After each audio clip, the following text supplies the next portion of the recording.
देश की अर्थव्यवस्था को पटरी पर लाने के लिए पीएम मोदी ने 20 लाख करोड़ के पैकेज का ऐलान किया था और इसी के तहत वित्त मंत्री निर्मला सीतारमण ने कृषि सेक्टर के लिए एक पैकेज की घोषणा की। इस घोषणा के तहत 3 करोड़ छोटे और सीमांत किसानों को सस्ती दर पर 30,000 करोड़ रुपए का अतिरिक्त लोन दिया जाएगा।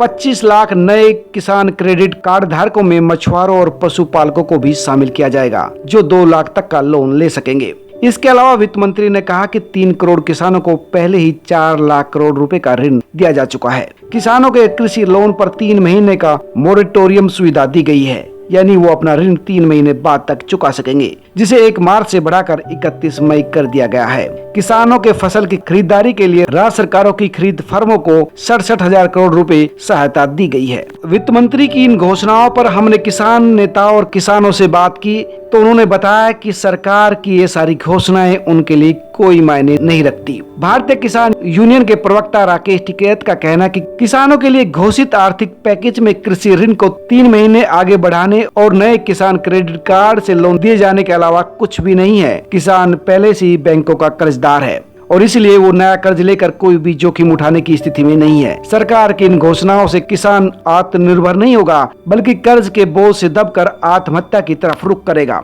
उन्होंने कहा कि किसान इस समय ठगा सा महसूस कर रहा है। साथ ही उन्होंने सरकार को धमकी भी दी कि अगर किसान की भरपाई और उसका ऋण माफ नहीं किया तो भारतीय किसान यूनियन जल्द ही सड़कों पर उतरकर आंदोलन करेगी। वहीं अखिल भारतीय किसान संघर्ष समन्वय समिति के संयोजक सरदार वीएम सिंह ने कहा कि सरकार रेहड़ी पटरी वालों को आर्थिक मदद दे रही है, अच्छी बात है, लेकिन ये रेहड़ी पटरी वाले किसानों से ही फल सब्जियां लेकर बेचते हैं, लेकिन किसान को कोई मदद नहीं दी गई। लॉकडाउन में किसानों की फसल बर्बाद हो गई है, पूंजी नष्ट हो गई है। ऐसे में किसानों के नुकसान की भरपाई करना सरकार के लिए बेहद जरूरी था, लेकिन सरकार ने कुछ नहीं किया। वीएम सिंह कहते हैं कि हमें उम्मीद थी कि गन्ना किसानों का 12,500 करोड़ रुपए के भुगतान को लेकर सरकार कोई बड़ा निर्णय लेगी। सरकार राहत पैकेज से गन्ना किसानों का भुगतान कर देती और 2 या 3 महीने बाद चीनी मिलों से इसे वसूल कर लेती। इससे कम से कम 40 लाख किसान परिवारों का घर चल सकता था।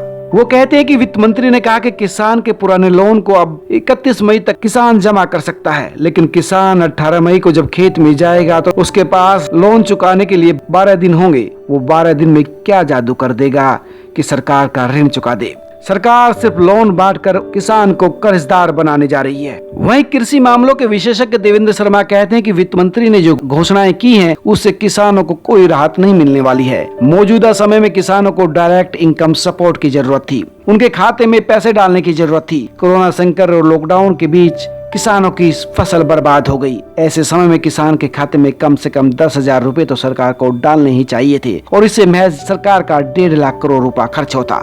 देवेंद्र शर्मा कहते हैं कि केंद्र ने राज्यों को किसानों की फसल खरीदने के लिए 6,700 करोड़ रुपए दिए हैं। इन पैसों से राज्य सरकार खुद किसान की फसल सब्जियां खरीद कर मार्केट तक पहुंचाए। अमेरिका ने संकट के लिए $3 बिलियन किसानों की फसल खरीद के लिए खर्च की है, जबकि अमेरिका कृषि प्रधान देश नहीं है। गांव में किसान मनरेगा के तहत भी काम करता है। ऐसे में मनरेगा की कार्य दिनों को 100 दिन के बजाय 200 दिन किया जाना चाहिए और साथ ही न्यूनतम वेतन भी बढ़ाया जाना चाहिए। वहीं भारतीय किसान यूनियन के महासचिव धर्मेंद्र मलिक का कहना है कि किसानों को कर्ज के जाल में फंसाया जा रहा है। वित्त मंत्री ने किसान राहत के नाम पर महज लोन बांटने की घोषणा की है। ये किसानों के लिए राहत नहीं, मुसीबत है। इस समय किसान को उसके नुकसान की भरपाई की जरूरत है, न कि कर्ज की। किसान सबसे ज्यादा परेशान है। ऐसे में न्यूनतम आय की गारंटी स्कीम किसानों के लिए सम्मान निधि की राशि को 6,000 से बढ़ाकर 24,000 किया जाना बहुत ही जरूरी है। साथ ही किसानों के सभी तरह के ऋण भी माफ होने चाहिए। फल, सब्जी, दूध, पोल्ट्री फार्मर, मधुमक्खी पालक, मछली उत्पादक किसानों की भरपाई करने जैसे बड़े कदम सरकार को उठाने चाहिए,